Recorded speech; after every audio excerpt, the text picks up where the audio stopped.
맨날 촛불 켜고.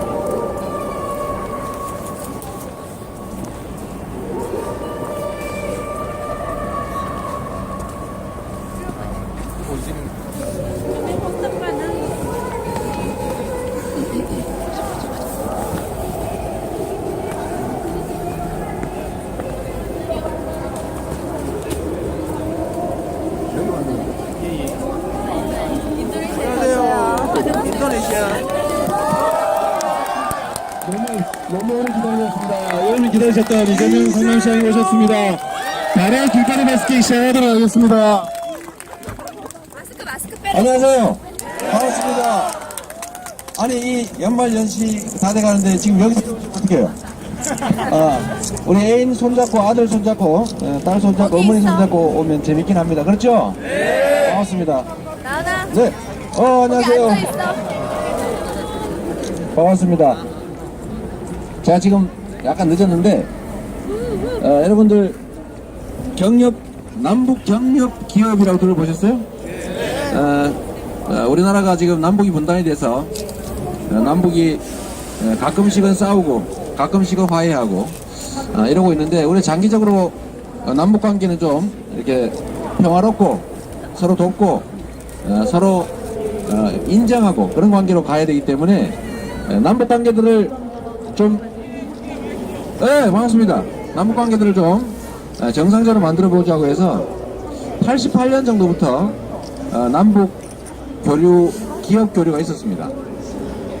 그런데 이 금강산 관광까지 포함해서 뭐 1200개 가까이 북한에 진출을 했는데 여러분 이명박이라고 들어보셨죠? 네. 잊어버린 거 아니죠? 우리의 돈을 갖다 100조 가까이 날려버린 그 아주 지켜버리고 싶은 여러분 잊지 않았죠? 제 소원 중에 하나가 이명박 대통령을 그 국고 손실 혐의로 감옥을 보내는 겁니다. 제가 반드시 보내야 되겠어요. 어차피 그 사람 임기 5년 동안 공소시효가 중단됐으니까 잡을 시간은 충분합니다. 여하튼 이 이명박 대통령이 한 짓 중에 제일 나쁜 게 많죠. 수없이 많은 게 천안함 핑계대고 오이사 조치라고 해가지고 갑자기 남북관계를 통째로 탁 막아버린 거예요. 우리 북한에 진출했던 기업들이 자기가 투자했던 거 정리하고 철수할 수 있는 시간도 안 주고 갑자기 막아버렸어요.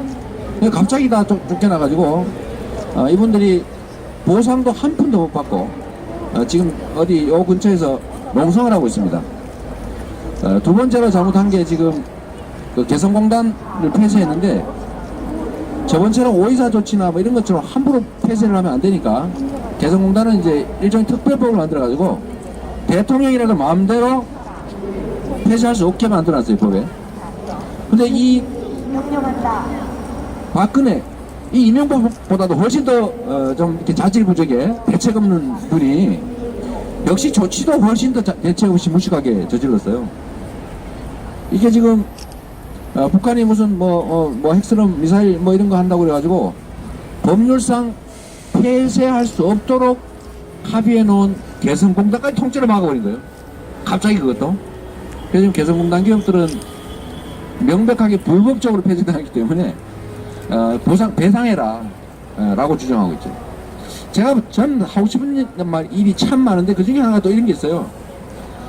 박근혜 대통령이 돈이 좀 많나 보더라고요. 그죠? 네. 돈이 상당히 많은 것 같아요. 이게 원래 사람이 돈이 많으면요, 돈의 크기만큼 욕심이 커지는 것 같더라고요. 뭐가 그리 부족해가지고 그래 국민들이 낸 세금을 그런 식으로 훔치는지 좀 이해가 안 되겠는데, 그래서 이분의 이 돈을 뺏는 방법 중에 하나가 이런 게 있습니다. 국가공무원은 법을 어기면 국가가 그 법을 어긴 데 따른 손해를 입은 사람들한테 배상해야 되거든요. 그런데 공무원이 고의나 중과실로 법을 어겨서 그런 피해가 발생하면요, 구상 청구를 할 수 있어요. 네가 물어내라. 네가 고의적으로 그랬으니까. 이제 남북경협 이거를 특히 개성공단을 법을 어겨가면서 일방적으로 폐쇄했기 때문에 이 불법이고, 그러니까 이 기업들은 정부에다가 다 배상을, 손해배상을 받을 수가 있는데 그냥 손해배상을 하고 끝날 게 아니고 그 금액을 박근혜한테 배상 청구해야 됩니다. 어떻습니까? 그래가지고 돈을 일단 뺏어야 돼요. 일단 그거 뺏고, 물론 거기다 더해가지고 최순실 그다음에 뭐 박근혜 게이트 특별법 만들어서 그걸로 훔쳐간 돈, 불린 돈, 소위 리콜법이라고 그래가지고 다 도로 뺏어야죠. 예. 뭐 그거는 어차피 우리 앞으로 할 일이고, 지금 현재 법률로도 이 개성공단을 불법으로 폐쇄해가지고 자기 마음대로 폐쇄해가지고 개성공단 입주 기업들이 입은 피해에 대해서는 정부가 손해배상 다 해주고 그 액수만큼을 정부가 박근혜한테 배상 구상 청구라 그러죠. 구상 청구를 할 수 있는데, 우리 여러분들 다른 건 몰라도 그건 꼭 뺏읍시다. 이거 꼭 뺏어야 됩니다. 아니 왜, 아니 이 나라가 박근혜 개인 것도 아니고, 예? 뭐라고요? 경찰이 하는 소린가? 안 된다고요. 이게 좀 큰 거 갖고 다니지, 이게 뭐예요? 이 쫀쫀하게. 네. 그래서 이 나라에는 누구도 법을 어길 자유를 가진 사람은 없다. 그게 민주공화국이죠. 네. 우리 민주공화국에서는 우리 공화국의 구성원들이 합의한 법을 어길 권한을 가진 자는 단 한 명도 없습니다. 박근혜도 그 절대 그러면 안 되죠. 그런데 이 박근혜 대통령은 물론 뭐 형법을 어겨가지고 지금 재벌들한테 수백억 뜯은 거, 사실 뜯은 게 아니라 나눠 먹은 거더라고요, 보니까. 재벌들하고 같이, 야, 이거 뭐 면세점도 하나 하고, 사면도 좀 하고, 규제도 하나 하고, 노동자들 탄압하는 거 좀 도와주기로 하고, 뭐 이권도 좀 주기로 하고 나눠 먹은 건데, 하여튼 이것도 법을 어긴 거죠. 그걸 처벌해야 되는 것처럼, 지금 남북 경협 문제에 대해서 개성공단을 법률을 어기고 폐쇄한 것에 대해서는 우리가 구상청구래가 돈을 뺐자. 이 자본주의 사회 돈 빼는 게 제일 잘하는 겁니다. 그죠? 그래서 지금 얘기가 좀 길었는데, 지금 개성공단 남북 경협 지금 이명박의 일방적인 오이사 조치 때문에 피해를 입은 기업들이 지금 90일이 넘도록 농성을 하고 있어서 거기 가서 말씀 좀 듣고 제 얘기를 하다가 너무 늦어가지고 여러분들 기다리기 위해서 죄송합니다. 뭐 오늘은 우리 하고 싶은 얘기들 서로 하고, 또 여러분들 뭐 하시고 싶은 얘기 제가 잠깐 듣고 이런 시간이니까 또 한 가지만 더 말씀드리도록 할게요. 고전에는 제가 노동자들이, 해고 노동자들이 해고 철회 투쟁을 하는 곳에 갔다 왔습니다. 오늘은 연말이기도 하고 2016년을 보내고 2017년이 새로 시작되는 시점이라 가장 의미 있는 공간이 어딜까라고 저도 이제 연구를 하다가 해고된 노동자들을 한번 가보자. 그래서 이제 위로 겸 또 제 의사도 전달하고, 또 그들이 뭐 어떤 걸 원하는지 좀 들어보려고 제가 바로 전에 우리 해고 노동자들 농성장을 갔습니다. 저는 이 나라의 노동자들이 무려 2천만 명입니다. 2천만 명이고, 우리 사회가 경기 불황 때문에 엄청나게 고생을 하고 일자리가 없어가지고, 이 중에도 실업자 많으시죠? 손을 들지 마시고, 손 들고 화나니까 손은 들지 마시고. 오래 슬프지만 실제로 일자리가 많이 없죠. 그런데 그것 때문에 또 경기가 더 나빠지고, 그런데도 힘 있는 소수는 엄청난 재산을 쌓고 있죠. 그들이 열심히 일하고 또는 자기들이 일한 성과를 가지고 그렇게 부를 쌓는 게 아니라, 우리가 실제로 지금 보고 있는 것처럼 강자들의 횡포를 억제하고 약자들을 좀 도와서 함께 살도록 우리가 권력을 맡겨놓은 이 정부, 소위 국가가 강자들 편을 들어가지고 약자들을 쥐어짜는 바람에 우리가 너무 어려워졌다는 겁니다. 저는 이 나라가 보니까 조폭국가 같아요. 여러분은 어떻게 생각하세요?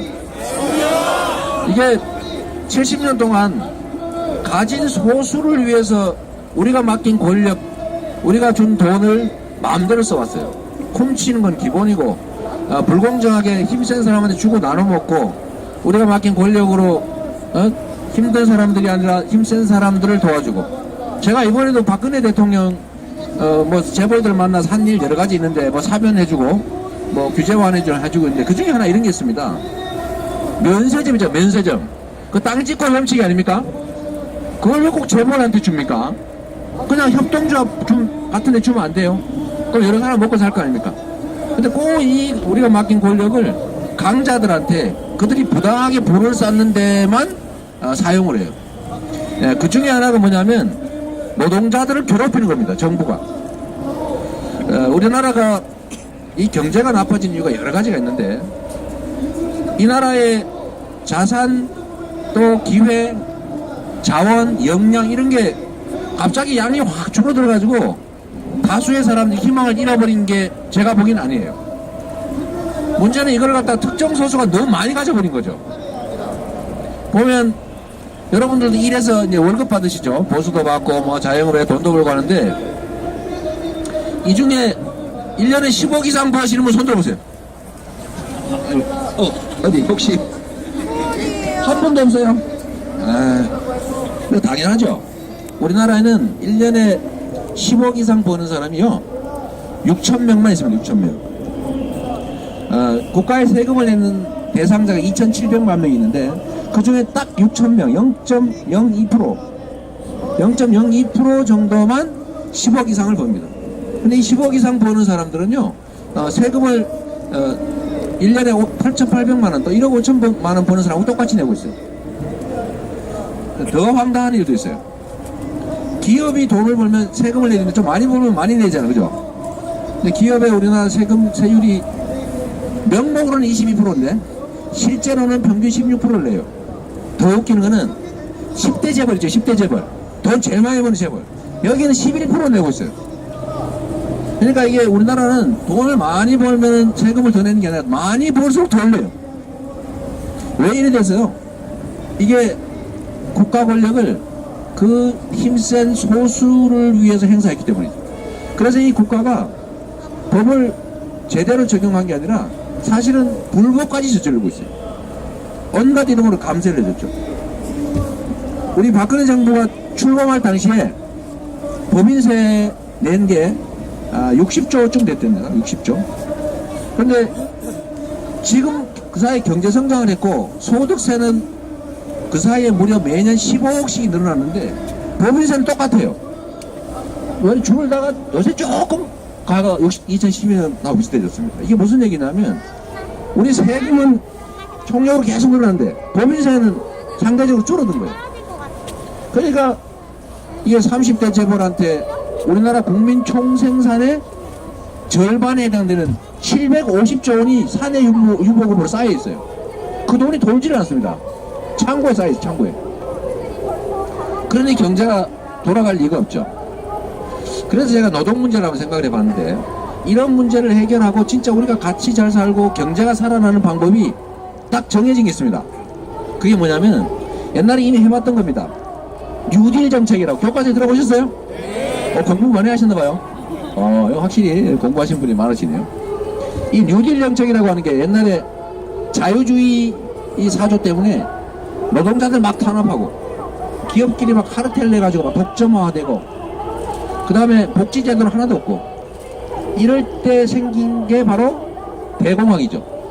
이 대공황을 극복하기 위해서 세 가지 정책을 했는데 첫 번째가 뭐냐면 여러분도 다 아는 거예요. 첫 번째 뭐예요? 노동조합을 강화해가지고 노동자들 즉 가계 몫을 늘린 겁니다. 가계. 그러니까 우리 공부 좀 하신 분이라 그냥 생략하고 그러니까 일반 시민들의 몫을 늘리고 그 다음 두 번째는 복지 정책 시작하고 세 번째가 뭐냐면 기업들을 규제를 해가지고요 실제로 경쟁을 하게 만든 겁니다. 그래서 세금 기업들한테 많이 걷고 너 돈 많이 버는구나. 미국의 세금을 많이 걷을 때 얼마나 많이 걷었냐면요 세율이 제일 높은 게 91%일 때가 있었어요. 계속 올리는 거에 많이 벌면 너 많이 벌지 마라. 더 이상 못 벌게 하는 제도도 만들려고 그랬어요. 그런데 우리나라는 이렇게 올라간 게 아니고 올라가다가 힘센 데서부터 돈 떨어져가지고 더 세면은 더 제일 적게 내게. 그러니까 여러분들은 식당 이런 거 해가지고 돈을 8,800만 원 이상 벌면은 35% 내야 되거든요. 여러분들은 그냥 꼼짝없이 내야 됩니다. 그런데 삼성전자 이런 데는요 26조 원 30조 원을 벌면은 11%만 내면 돼요. 좋은 나라죠?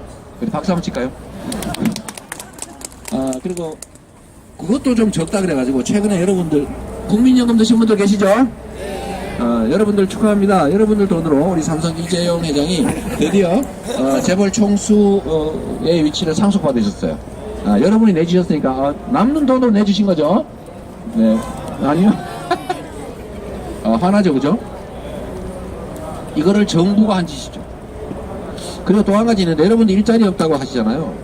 제가 일자리 260만 개 간단히 만들 방법이 있어요. 우리나라는 세계에서 멕시코 다음으로 일을 많이 하는 나라예요. OECD 중에 2등으로 일을 많이 해요. OECD 중에서. 그런데 월급 보수는요, OECD 평균의 3분의 2 정도 받고 있어요. 일은 제일 많이 하는데, 보수는 평균 3분의 2밖에 안 돼요. 3분의 2. 이게 왜 이렇게 되느냐면요, 1년에 우리는 52시간 이상 일 못하게 법에 정해져 있습니다. 52시간 일 시키면은 형사처벌하게 돼 있어요. 52시간 일하면 형사처벌하게 되는데, 아마 이 중에도 일주일에 평균 52시간 이상 일하는 분 꽤 있을 거예요. 주로 대기업에 다니는 쪽이 그럽니다. 이게 중소기업 가면 일거리가 없어서 그만 일도 못해요. 주로 대기업에서 그런 짓을 하는데, 이 52시간 이상 일하는 사람을 368만 명쯤 되는데, 요 사람들이 52시간 이상 일하는 것만 떼내 가지고 새로 고용을 하면, 법대로 하면 60만 개의 일자리가 바로 생겨납니다. 그러니까 이거 어떻게 하냐면, 삼성그룹이 그 재벌 계열사들 52시간씩 이상 일 시키고 있잖아요. 어서 와라. 그러면 여기를 실제 사주가 이재용 회장이잖아, 그죠? 근데 근로기준법 위반이거든요. 52시간 이상 일 시켰으니까. 그럼 실제 사주인 이재용 회장을 뭐 최근에 보니까 불법 행위도 꽤 많이 했고, 제 목표 중에 하나 이런 것도 있어요. 우리 삼성의 실제 총수가 되신 저하고 한 수십촌 되는 친족이십니다. 그거와 관계없이, 자, 경주이 가라. 그거와 관계없이 이번에 이 불법 행위를 직접 저지른 걸로 보여지기 때문에 이번에도 이재용 회장을 꼭 구속했으면 좋겠어요. 네. 여러분들 괜찮으시죠? 구속했으면 좋겠는데, 이건 그대로 하고, 뭐 특검에서 구속할 거라고 보고, 구속 안 하면 여러분, 이번에 재벌이 이 사태의 핵심적인 책임자 뿌리니까, 이번에 꼭 재벌들이 책임을 지도록 여러분들 끝까지 좀 싸워주면 좋겠어요. 그러시겠죠? 네. 저도 열심히 하겠습니다. 근데 거기에 더해서 근로기준법을 위반하고 있으니 실질적인 권력을, 권한을 가진 당신 사주가 책임을 져라, 근로기준법 위반으로. 이렇게 해가지고 만약에 감옥을 보내버렸다, 이러면 52시간 이상 일 안 시키겠죠? 석방되려고. 그러면 그 다음 날부터 전국에 일자리가 60만 개가 쫙 생겨나는 거예요. 좋으시면 박수 한번 치세요. 일자리 만들기 쉽죠? 정말 쉬워요. 더 좋은 방법이 있습니다. 우리가 만든 법에 의하면 하루 8시간, 일주일에 40시간 이상 일하는 시간을 원래 8시간 일할 때 주는 보수보다 1.5배를 주게 돼 있죠. 50% 더 주게 돼 있죠. 그런데 여러분, 이게 좀 이상하지 않습니까? 아니, 맨날 야근인데, 맨날 특근인데 1.5배를 주면서 왜 맨날 야근 특근을 시킬까? 차라리 새로 뽑는 게 낫죠. 근데 실제로 야근 특근을 계속 시키죠. 왜 그럴까요? 1.5배를 주는 게 아니라 계산을 해보니까 0.8배를 주고 있는 거예요. 노동 전문 연구기관에 조사를 해봤더니 1.5배가 아니고 0.8배를 주고 있는 거예요. 더 싸요. 연장 야근을 시키는 거예요. 왜 더 싸냐면, 월급을 이상하게 만들어가지고 그냥 기본급은 얼마 안 되고 다 상여금이에요, 상여금. 이 상여금도 원래 이 통상임금을 합산을 해가지고 1.5배 계산할 때 분모로 만들어줘야 되는데, 노동부가 나서가지고 노동법을 어겨가면서 그거 다 빼라, 그 빼도 된다고 지침을 만들어준 거예요. 이 노동부가 노동자 편을 든 게 아니라 회사 편을 계속 들고 있는 거죠. 그러니까 회사는 좋다고 그 다 빼고 계산하니까 연장 근로를 시키는 게 새로 고용하는 것보다 더 쌉니다. 그러니까 결국은 이 사람들이 새로 고용하지 않고 다 연장 근로를 시키고 있는 거예요. 그래서 누가 또 제가 부탁해서 계산을 해봤어요. 계산을 했더니 회사로 하여금 실제로 주는 보수의 1.5배를 연장 근로나 추가 근로 시킬 때 반드시 주게 만들어 놓으면 추가 근로 안 시키겠죠. 그만큼 새로 뽑겠죠. 그 새로 뽑는 사람을 8시간씩 일한다고 계산을 해보니까 자그마치 새로운 일자리가 몇 개 생긴지 압니까? 269만 개가 생겼어요. 이거 다 제가 거짓말하는 거 아닙니다. 이거 거짓말한다고 생각하는 사람이 하도 이게 나안에서 일하서 이거 뒤져보면 나와요. 8시간씩 일시키고 8시간 넘는 부분만큼 새로 8시간 일하는 사람 뽑으면 일자리가 269만 개인데, 그러면요 우리나라에 실업이 다 없어지고 사람이 부족해가지고 해외 수입해야 됩니다. 어떠세요? 좋은 방법은 법을 지키게 하는 거, 법을. 그래서 그냥 우리 인심 좋지 않습니까? 뭐 국민연금 낸 거 가지고 뭐 이재용이 상속하는데 돈도 대주는 정도로 우리가 착한 사람들인데 인심 막 쓰는데, 이것도 인심 한번 써가지고 딱 반만 하자. 반만 130만 개 일자리가 생기면요 현재 실업을 다 해소하고도 약 50만 개 일자리가 남습니다. 그런 나라 어떠세요? 그런데 문제는 이게 현재 법률 다 보장돼 있는데 이걸 국가가 지키질 않습니다. 나라가 지키질 않는데 이 나라는 이거 법 안 지키는 사용자들 편을 들어가지고 그거 안 지키도록 고소를 지내고 있어요. 우리 여러분들 얼마 전에 우리 박근혜 대통령이 4대 노동개혁 입법 통과해서 경제 활성화하자면서 서명운동 다니는 거 봤어요? 우리 성남에도 왔길래 내가 쌩 깠어요. 모르죠? 어따 갔나 보다. 나 모르죠 했죠. 오라고 하지도 않더라고. 와서 판교 창조경제밸리인지 뭔지 거기서 서명을 하고 왔어요. 서명하고 왔는데 제가 그걸 보니까 정말 기가 차더라고. 안 그래도 지금 이 노동자들의 몫이 줄어서 일자리도 줄어들지, 이 불법 노동을 강요하니까 일자리가 줄어들지 않습니까? 그리고 이게 뭐 추가 근로도 순 엉터리로 관리하니까 보수도 적고, 그러니까 이게 국민들 중에 노동자들이 2천만 명인데 이 2천만 명의 일자리도 없지요, 보수도 적조하니까 경기가 나빠지잖아요. 경기를 살리는 방법이 뭡니까? 이 재벌들 창고에 쌓여있는 사내 유보금 저런 거 놔두면 다 썼거든요. 아끼다 똥 된다는 말 아세요 혹시? 이 아끼다가 지금 저렇게 되는데 저거를 국민들한테, 노동자들의 몫으로 또 국민들한테 풀면은 순환되고 그러면 기업들도 더 좋아지잖아요. 그게 경제 아닙니까? 그런데 정부가 세상에 그 언발의 오줌누기로 조금 이익 보게 하겠다고 그쪽 편들고 뭐 좀 뒷돈을 얻어먹고 그러겠지 아마. 근데 그거 하려고 세상에 이 수천만 명을 고통에 빠뜨리고 경기 침체를 가져옵니까? 그래서 지금은 이 불법을 자행하는 그야말로 조폭에 가까운 조폭국가, 제가 보면 조폭국가예요. 이 폭력배 국가예요. 폭력배, 불법 폭력 집단. 명예훼손으로 고소할까요? 고소당연히 할 수 없죠. 제가 정부 보고 니들이 종북 반역 집단이다 이러다 제가 고소당했어요. 그 왜 그랬냐면 국정교과서 있죠. 국정교과서. 이 국정교과서를 그때 만화를 만들었는데 기존의 교과서가 주체사상을 가르치고 있기 때문에 이거 고쳐서 국정화해야 된다 이런 만화를 만들어서 교육부가 베풀었습니다. 그래서 제가 그때 그렇게 얘기했어요. 아니 이 양반들아, 그거 당신들이 다 검증하고 당신들이 제조해가지고 베풀랬는데 그러면 니네들이 그러면 당신들의 손으로 온 국민한테 주체사상을 가르쳤으니까 당신들이 종북에다가 국가 반역 집단이네 이렇게 얘기했거든요. 맞지 않습니까? 그래서 그 황우여하고 그 다음에 그 박근혜를 국가보안법원으로 구속해라 이렇게 주장을 했더니 저보고 명예훼손이라고 고소하고 그러더라고요. 어떡하면 앞으로 오세요. 앞으로. 네, 볼륨을 좀 높여 그래. 근데 이게 좀 비싼 거 갖고 다니지 이게 그거 조작해가지고. 네. 여하튼 여러분 미안하고요. 이제 다시 얘기를 좀 되돌아가서 이 노동자들을 탄압을 해가지고 누가 좋아졌냐?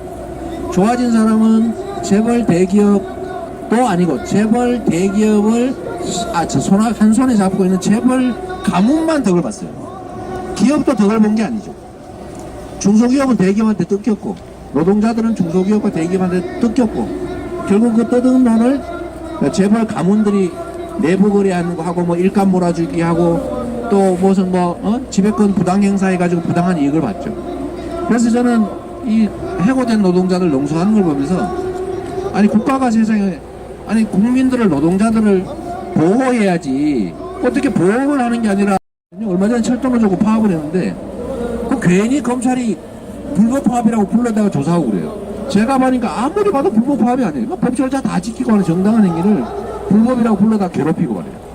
회사 측에 무슨 부당노동행위하고 뭐 노동법 어기고 그러면 그냥 조사도 안 하고 그냥 다 나중에 다 봐주고 이러다 보니까 일자리도 줄어들고 임금도 줄어들고 비정규직이라는 이름으로 세상에 이 2천만 노동자 중에 900만 가까운 노동자들이 다 똑같은 현장에서 똑같은 일하고 똑같은 성과를 내면서도 계약서에 정규직 아님이라고 써놓아 있다는 단 하나의 그 이유로 보수를 절반밖에 못 받아요.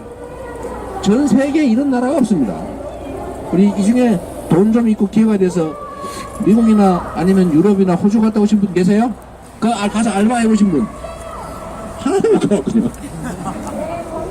그쪽 동네에 가면 비정규직을 똑같은 일을 하면 보수를 더 줍니다.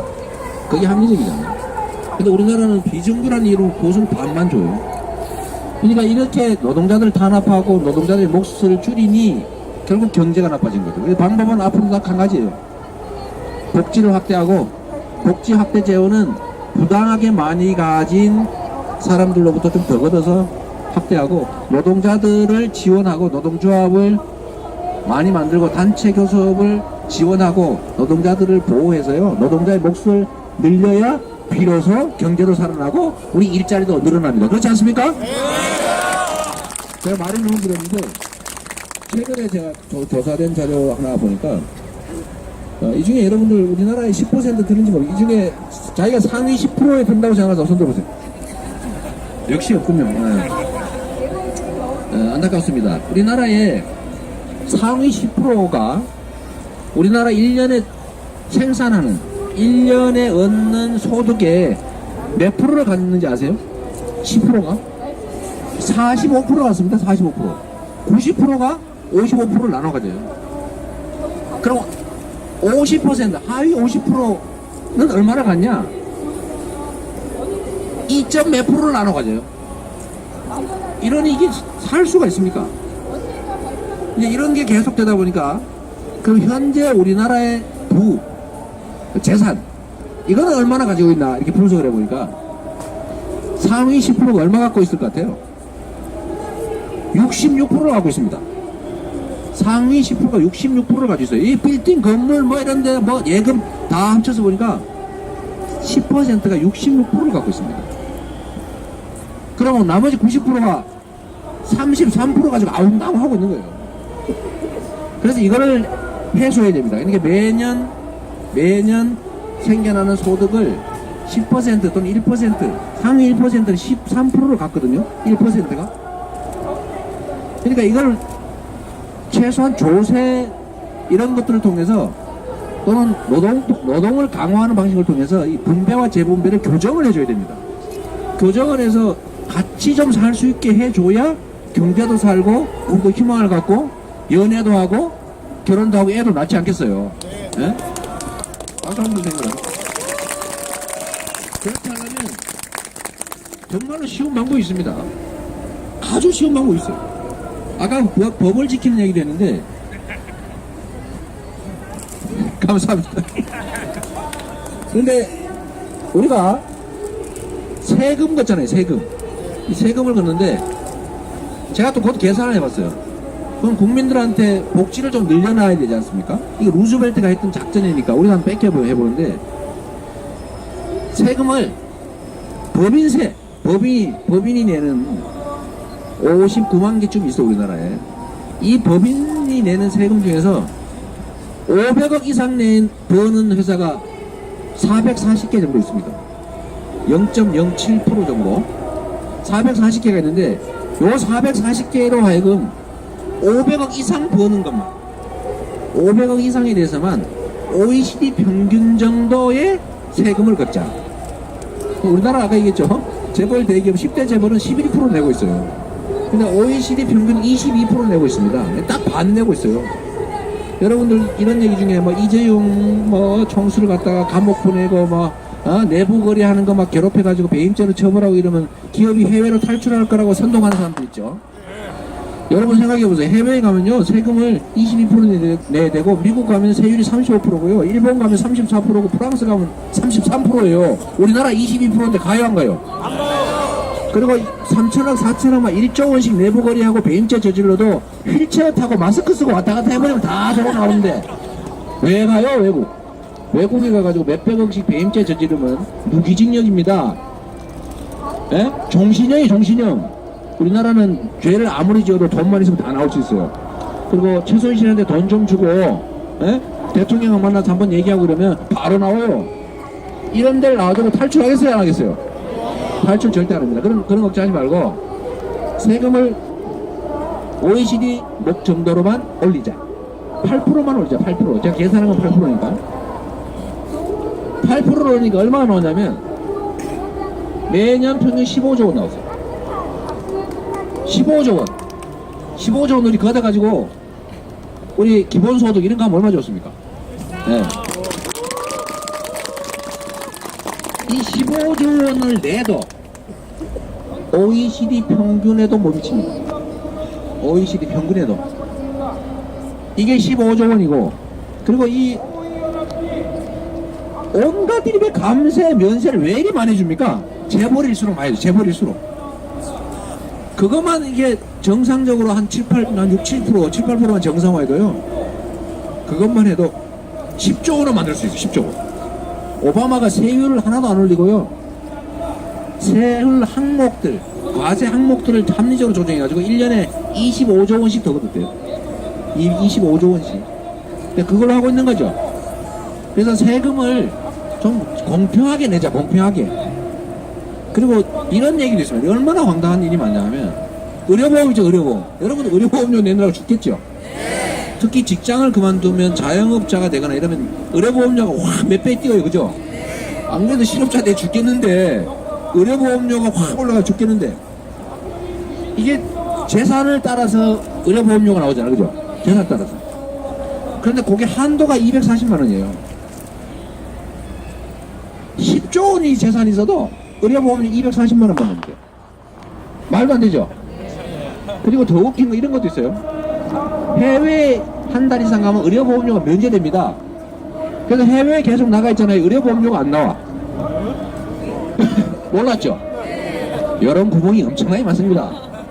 이 황당한 구멍들을 만들어 놓고 돈 많은 사람들은 해외에 나가가지고 여름 석 달, 겨울 석 달 저기 따뜻하고 시원한 데 가 있으면요, 의료보험료 안 내는 돈만 가지고도 생활비가 됩니다. 이게 나라예요. 이런 걸 뜯어 고쳐서 정상적으로만 만들어도 한 50조 정도는 가뿐하게 만들 수 있어요. 그러니까 박수 한번 칠까요? 네. 요새 제가 정말로 그런 종이 있는데 내 돈도 아닌데 이 돈을 만들어가 어떻게 쓸까? 이거 고민하느라고 진짜 행복해요. 네? 진짜 행복한데, 여러분 진짜 한번 보십시오. 지금 대학생 많으시죠? 대학생 등록금이 한 9조 원 되는데 이 반값 등록은 진짜 뚝 잘라서 반 정부가 내준다. 그러고 하면 한 4조에서 5조 들거든요.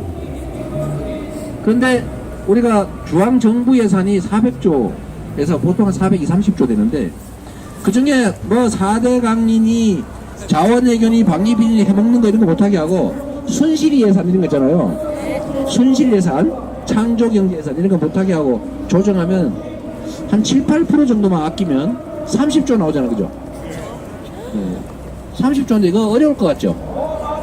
박근혜 대통령이 기재부 장관한테 레이저 딱 한 번 쏘아가지고 하루 만에 만들어라면 만들 수 있습니다. 네? 간단하게 만들 수 있어요, 간단하게. 쓸데없는 SOC 이런 거 안 하면 돼요. 안 해먹으면 바로 나오거든요. 그 30조 원, 아까 그 법인세 올리는 거 한 15조 원, 감면 조정해서 한 10조, 그러면 55조 원이죠. 그거 말고도 뭐 예를 들면 뭐 이것저것 할 거 많은데 일단 그것만 해도 55조 원인데, 이 돈이 얼마만큼 크냐면 1인당 1년에 100만 원씩입니다. 가정당 100만 원. 그러면 3인 가구 치면은 300만 원씩 또박또박 나와요.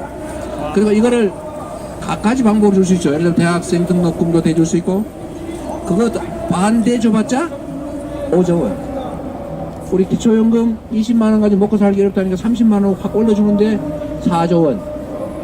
그거 얼마 안 들어요. 청년배당 이런 거 10만 원씩 한 10년 줘버리지 뭐까지 거. 고등학교 졸업하고. 네? 10년. 준다는 얘기 아닙니다. 그런 얘기하면 성업법이 아니야. 그래봤자 7조 원. 그래봤자 7조 원. 그리고 고등학교 지금 의무교육하고 있으니까 그 무상교육 해주든지 아니면 한 달에 그도 한 10만원씩 해서 기본소득 개념으로 줘봤자 3조 원. 2조 몇천원밖에 안 되더라고 또. 그러면 태어날 때부터 초등학교 마칠 때까지 한 12년 정도 해줘봤자 8조 원. 자, 요 정도인데 지금 얼마 남았어요? 너무 많이 써가지고 안 남은 것 같아요. 내가 보기엔 한 30조 아직 남았을 거야. 한 20 몇 조 남았을 거예요. 지금 그 다음에 뭐 할까 막 고민한 중이에요. 여러분도 한번 고민해보세요. 그걸 뭘 할까? 나라 살림을 이렇게 알뜰하게만 하면 좀 과도하게 많은 걸 갖는 사람들한테 제대로만 부과해도요, 이 5, 6, 10조, 67조가 현금으로 우리 서민들한테 1년에 쓰여지면 그 서민들은 이 돈을 절대 창고에 넣어놓지 않습니다. 그럴 여력이 안 돼. 다 써야죠, 그죠? 근데 만약에 이 50, 60조를 재벌들이 현재 좀 가지고 있으면 어떻게 됩니까? 창고에 한 칸 올라가는 거예요. 장부에, 내가 지금 250조 가지고 있는데 270조 됐거나 7자로 고쳐라, 이거 하는 거예요. 이러니 경제가 살 수가 없잖아요. 그래서 이런 비정상만 정상으로 만들어도 우리가 이렇게 하지 않아도 되는 거다. 그래서 저는 우리 정부가 보면 나라가 원래 해야 될 일이 강자들의 횡포를 억제하고 약자들을 부축해서 함께 살아가게 하는 게 정치의 제일 기능인데, 실제로 하는 짓들을 보면 강자의 횡포를 방조할 뿐만 아니라 같이 약자들을 약탈을 해가지고 나눠 먹고 있어요. 그래서 제가 대한민국 정부는 현재까지는 조폭이다, 조폭. 네? 범죄단체다, 이거.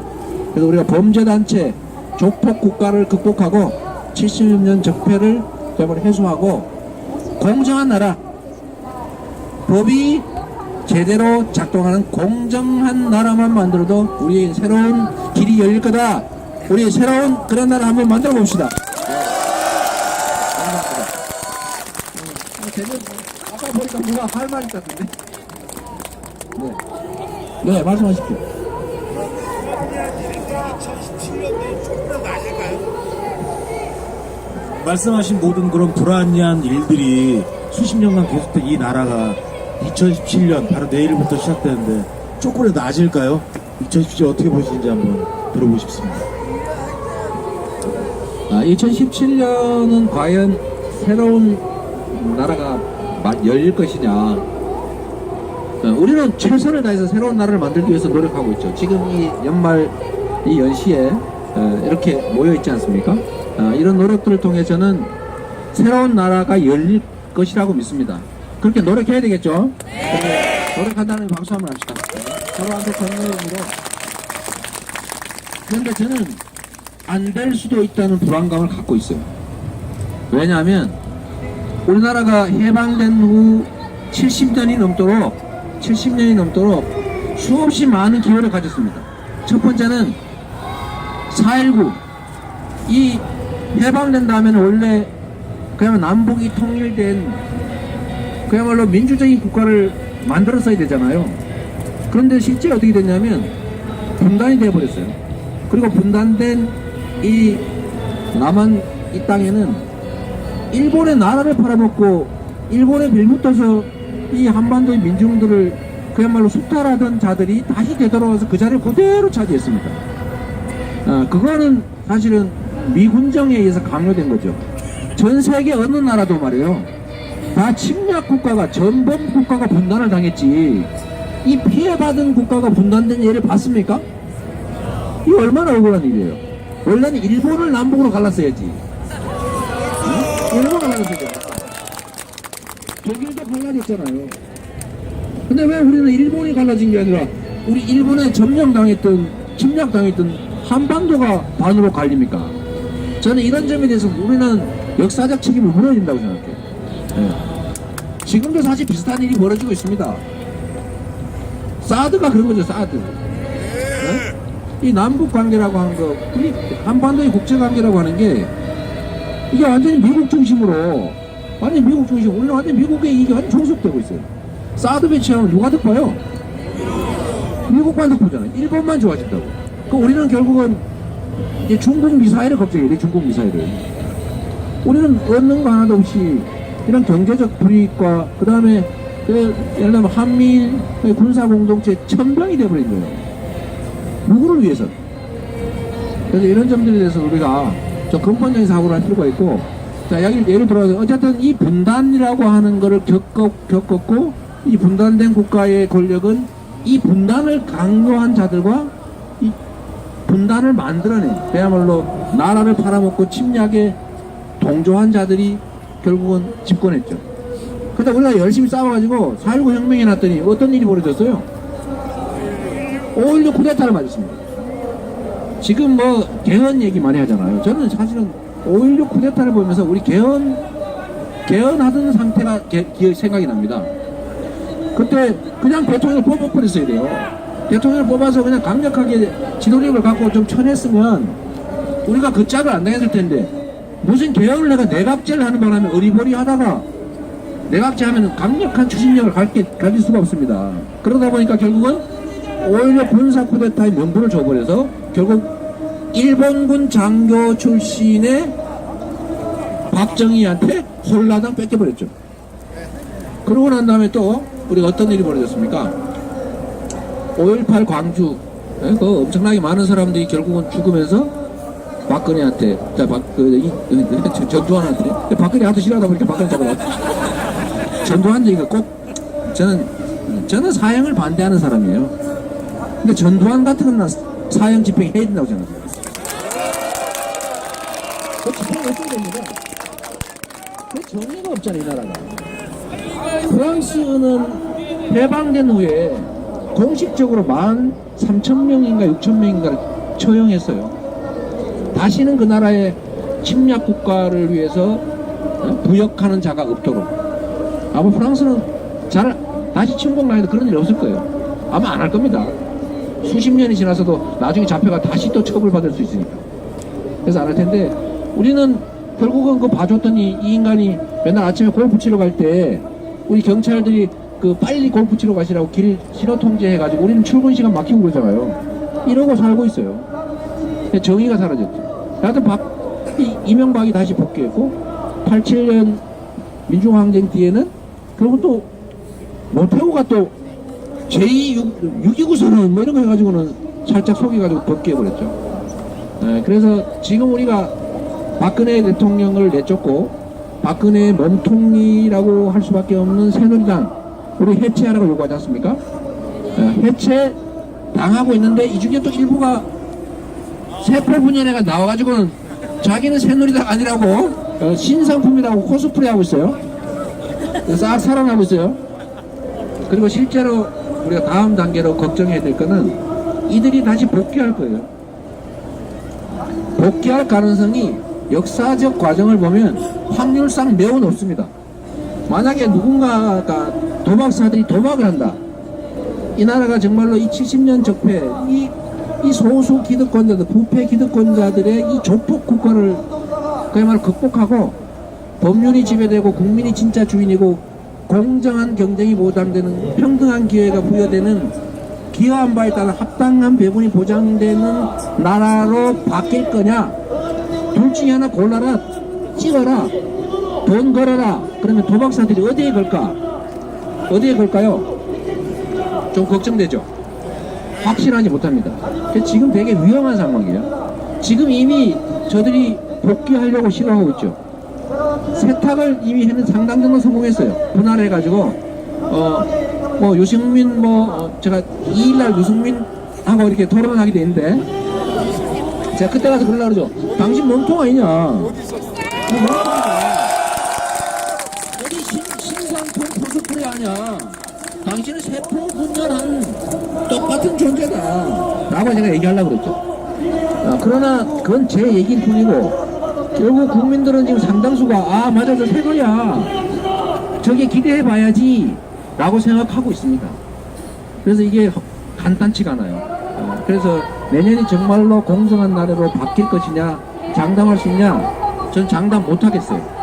그래서 좀 더 경각심 갖고 좀 더 치열하게 싸우고, 우리가 정치 자체도 바꿔야 되지만 우리 국민적 에너지를 이용해서 새로 바뀌어진 권력이 정말로 국민들의 뜻을 제대로 반영하는 그리고 70년 동안 이 나라를 지배해왔던 그 강고한 세력들을 두들겨 깨고 한판 붙어가지고 목숨 걸고 싸워 이길 수 있게 만들어줘야 된다. 저는 그렇게 생각합니다. 그렇게 해야 우리 선생님이 걱정하는 그런 나라 안 될 거예요. 쪼잔하게 마이크도 하나 더 마련하지 세상에. 그래. 제1의결기관인 국민으로부터 탄핵받고 제2의결기관인 국회로부터 탄핵된 대통령을 헌법재판소의 판단을 다시 기다려야 되는 그 이유에 대해서 성남시장 이재명 시장님의 말씀이 아니라 변호사로서 한 말씀 부탁드립니다. 네, 맞습니다. 이게 국회가 탄핵했다고 생각하는데 사실은 저는 국회가 의결했다고 생각하지 않아요. 재미있는 숫자를 제가 하나 발견했는데 이건 진짜 제가 발견한 거예요. 1, 2, 3, 4, 5, 6, 7 여러분 아시죠? 그 중에 2, 3, 4라고 하는 숫자가 있는데 이 2, 3, 4는 뭐냐면 그날 탄핵해야 된다고 여론조사에 응답한 사람이 78%였습니다. 이게 300명 국회의원 곱하기 해보니까 딱 234였어요. 오, 놀랍지 않아요? 이게 무슨 말이냐면 국회는 특히 새누리당은 탄핵 죽어도 하기 싫었는데 안 하면 죽게 생겼으니까 어쩔 수 없이 찬성을 했어요. 근데 그 숫자가 놀랍게도 국민이 탄핵을 원하는 비율과 딱 떨어졌다. 이게 정말 위대함입니다. 그래서 결국 국회는 탄핵 의결을 했는데 왜 우리가 탄핵 결정을 기다려야 되느냐. 헌법재판소에 법에 그렇게 만들어 놨으니까. 사실은 우리는 이 박근혜 퇴진투쟁을 처음 시작할 때 야 탄핵 그 시간 걸린다 빨리 그냥 사퇴시키자 라고 싸웠어요. 제가 이 퇴진투쟁 초기에 두 개를 동시에 다 해야 된다. 국회는 탄핵하고 시민은 퇴진투쟁을 현장에서 하고 이 두 개 동시에 해야 된다. 그럴 때 저보고 그 시간 걸리니까 왜 하냐고 비난하는 사람 많았어요. 이 혹시 내년 선거하는데 시간 없을까 봐 시간 끌려고 그러는 거지. 심지어 이런 사람도 있었어요. 그러나 결국은 같이 하게 되는데 지금도 사실은 거기를 믿고 기다릴 게 아니라 탄핵이 기다리는 게 아니라 탄핵이 기각되지 않도록 노력하는 것도 해야 되지만 더 중요한 거는 야 지금 하루라도 빨리 너 빨리 퇴진해라는 요구를 계속 해야 되는 거죠. 맞죠? 네, 지금도 우리는 탄핵 요구를 하지만 거기에 더해서 야 그거 우리 기다릴 거 없고 우리의 판단이 이미 끝났다. 이 나라의 주인은 국민이다. 민주공화국이라면서 모든 권력은 국민으로부터 나온다면서 그러니까 국민이 원하는 대로 고용된 모습 당신 지금 즉각 그만둬라 라고 계속 요구해야 됩니다.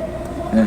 근데 문제는 이제 제도상 그거는 강제할 수가 없잖아요. 두들기 팰 수도 없고 우리가 이 청운동 동사무소 앞에까지 가가지고 100m 앞에서 소리는 지르지만 담장을 넘어서 끌어낼 수는 없잖아요. 그 아쉬움이 있죠. 아쉬움이 있지만 그렇다고 그렇게 하면 우리가 역습을 당할 수가 있습니다. 그들은 이 반격하기 위해서 정말로 준비 많이 하고 있습니다. 반격당하지 않도록 우리가 법 절차를 지켜가면서 요구했더니 저 사람들은 그런 거에 대해서 별로 마음을 안 쓰는 사람들이죠. 우리 같으면 선생님 같으면 이 정도 되면 그만뒀죠. 그죠? 물론 이 정도 되게 하지도 않았겠지. 근데 저 사람은 제가 탄핵해야 된다고 주장했던 이유가 5천만 명이 원하고 500만 명이 시위를 해도 멱살 잡혀 강제로 끌려 나올 상황이 아니면 절대 그만둘 사람이 아니다. 왜? 아버지가 군사 쿠데타를 하면서 권력을 장악한 자고 그 새누리당이라고 하는 몸통은 권력을 갖기 위해서 광주에서 그 아무 죄 없는 사람들을 새몽둥이로 때리고 총으로 쏘고 대검으로 찔러가면서 수백 명을 죽이면서 권력을 장악한 자들의 후예인데 야 국민이 원하니까 집에 가자 절대 이러지 않을 거라고 봅니다. 여러분들 생각하시죠? 그죠?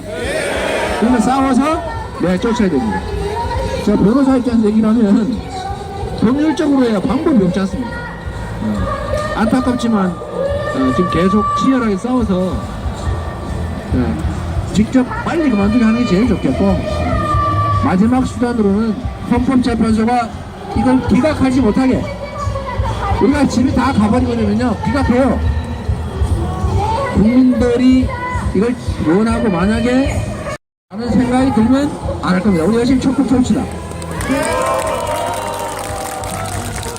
아까 했던 건 아니에요. 네. 이번에 이쪽이요. 제가 먼저. 이래 하실게요. 내려와서. 우리 자세님이 한번 말씀하시겠다고. 말씀하십시오. 질문 드리고 싶어가지고. 저는 이준 시장님이 대선주가 나오셨으면 하는데 혹시나 이전에 후보 단일화 이야기 나오면 어떻게 하실 건지, 후보 단일화 이야기 나오면 어떻게 하실 건지 궁금해가지고 이전 뒤에 제 당내 견사 통해서 네. 이번 얘기가 뭐냐면, 조금 지나갔다 그래요. 우리 이 사이에 우리 부모 남은 정도? 박근혜는 퇴진하라! 이재명을 구속하자! 체벌체제 해체하자! 재밌죠? 이재명 꼭 해야 될 게, 이재명을 구속한 겁니다. 우리 이재명 구속한 거 하죠. 이재명을 구속하라! 재벌체제 해체하자! 박근혜는 퇴진하라! 헌재는 탄핵하라! 좀 많이 지나갔네. 네, 이분. 네.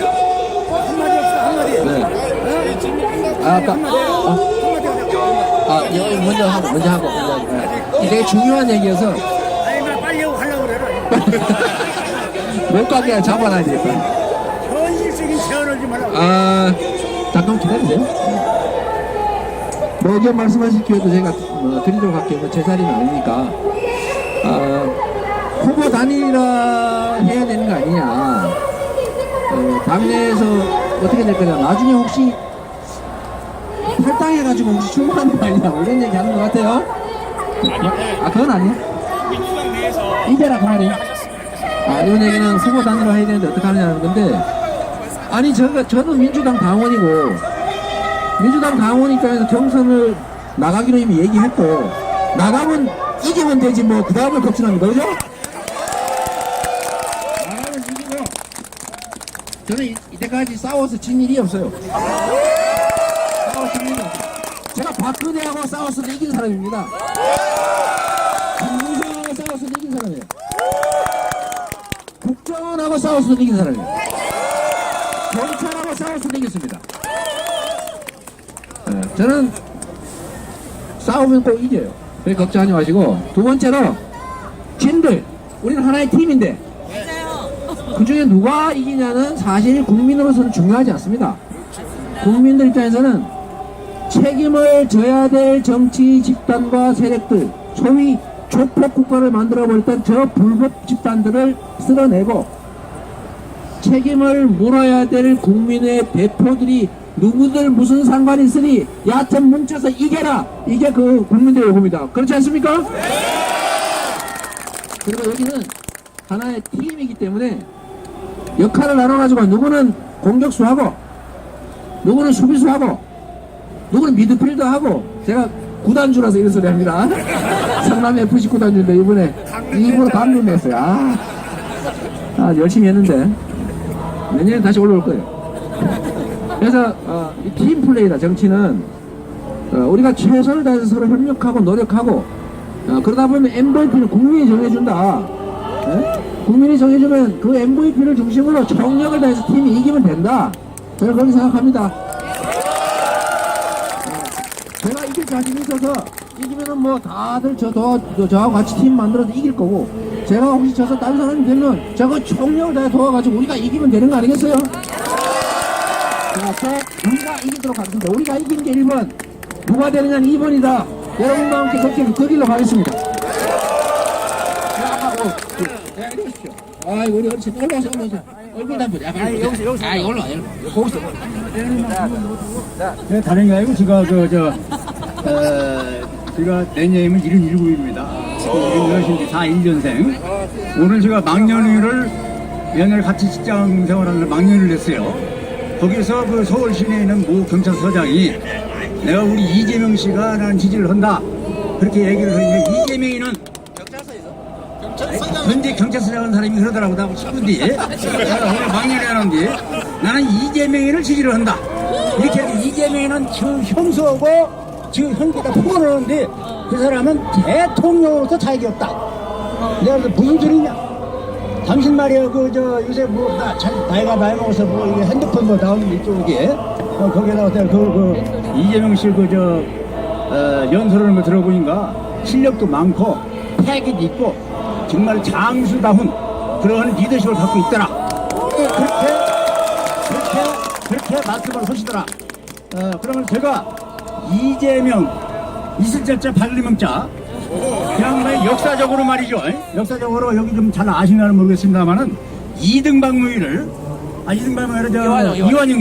이완용이를 명동 성당에서 군방장사가 무슨 장사를 변장을 하면 장사를 하면서 칼로 배를 찔러버리는데 이재명이가 찔렀는데 그때 옷을 많이 쪄입어가지고 배까지 별로 상처가 별로 안 났어. 그래서 살았어요. 근데 그때가 1909년도요. 근데 우리가 1910년도에 한일합방 되어버렸습니다. 그래서 1910년도에 내가 역사책을 보니까 1910년 사형원도를 받았더라고. 그때 나이가 한 20살인가 먹었더라고. 정말 어린 나이요. 그리고 어떤 사람은 이재명 씨가 나이가 어린 게 우리나라 남북 분단 상태에서 대통령이 아직은 좀 이르다 이렇게 얘기를 해서 그래서 내가 금방 내 이재명 같은 이런 있을 자들 발명자 이재명이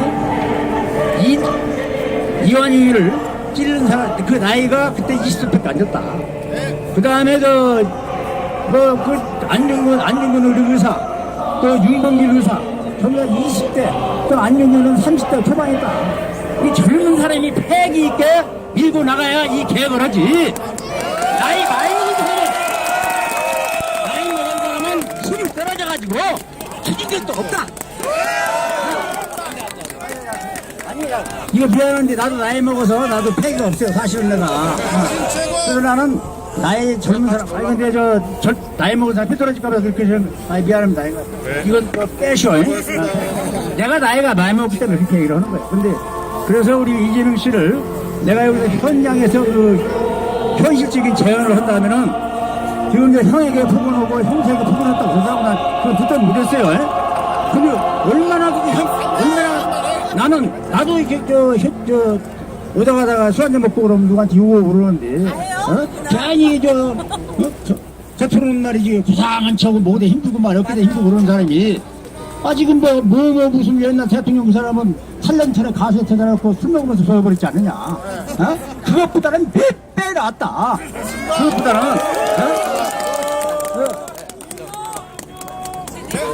네, 감사합니다. 네, 감사합니다. 제가 7시부터 TBS 생방송을 가야 돼서 제가 시간이 될 것 같고 감사합니다. 감사하고요. 다음 기회에 좀 하면 좋겠고 제가 형수한테 욕했다고 이런 분들 그러시는데 제가 분명히 하나 얘기하셨어요. 제가 살아온 과정이 되게 험해요. 아시다시피 저는 빈민 소년노동자 출신입니다.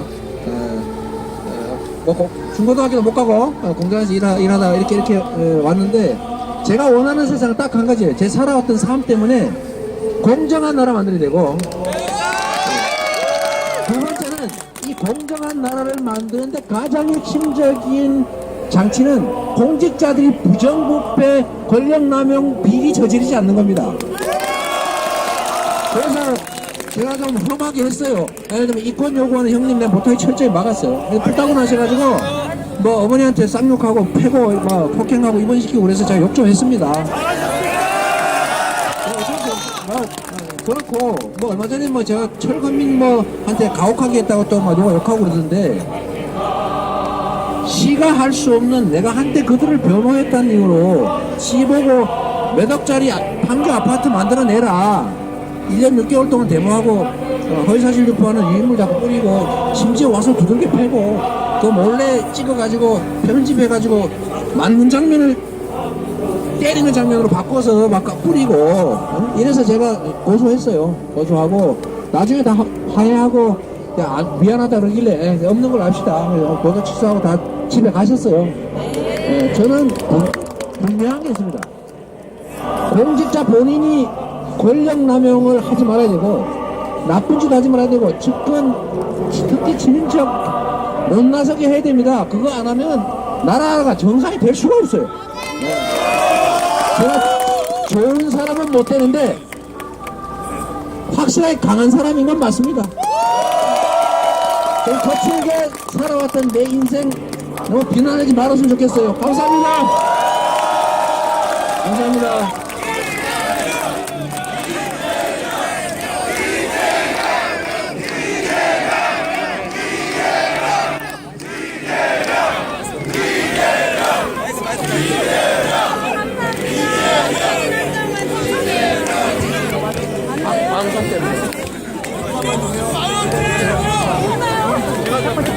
잠깐 미안.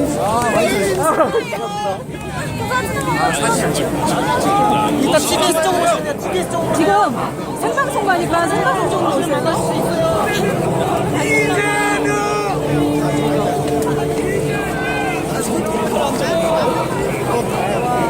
데이터가 있잖아, 데이터가.